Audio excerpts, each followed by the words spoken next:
გავხსენით ორი პატარა მაღაზია, ვიქირავეთ ფართი, ძალიან გვერდში დაგვიდგნენ სხვათა შორის ადრიბუსტრიციო კომპანიებიც საქონლის მიღების მხრივ.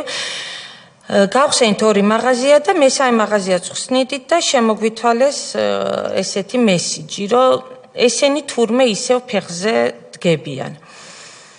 ამ ყველაფრის მერე რამოდენიმე დღეში ჩემ მეუღლეს კახა გურგენიძეს, რომელიც თავის ოფისში იჯდა თავის ოთახში, შედის პოლიცია და მაგიდაზე ნარკოტიკის დადების შემდეგ ეუბნება, რომ ამ ნარკოტიკის გამო იჭერენ ჩემ მეუღლეს. მე ვარ მეხუთე შვილზე 4 თვის ორსული, მიბარებენ პოლიციაში საბურთალოზე, წინ მიზის პოლიციის ერთი თანამშრომელი, გვერდით მეორე თანამშრომელი, უკან ზის ადვოკატი და მეუბნებიან, რომ რა ქონება დაგრჩათ, რამდენი შეგიძლიათ, რომ თანხა მოიტანოთ. ჩემი პასუხი არის, რომ აღარ გვაქვს ჩვენ ქონება, გვაქვს სახლი, რომელიც ისიც მევახშეებთან არის ჩადებული, არანაირი საშუალება არ გვაქვს, არანაირი ქონება არ გვაქვს.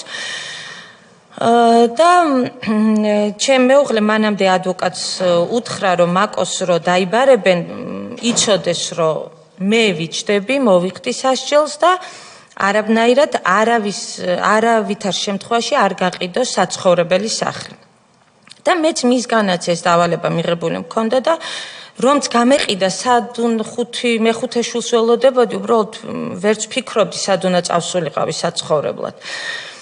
და ხდება ესეთი ფაქტი, ეს წინ ვის ოთახშიდაც ვიჯექი, აღებს უჯრას და მიდებს წინ ჩემი შვილების ტყუპების გიორგი და ზუკა გურგენიძეების ფოტოებს, რომლებიც იყვნენ მაშინ 19 წლის და მეუბნებიან, რომ აი ეს გიორგი და ზუკა გურგენიძეები ხომ თქვენი შვილები არიან.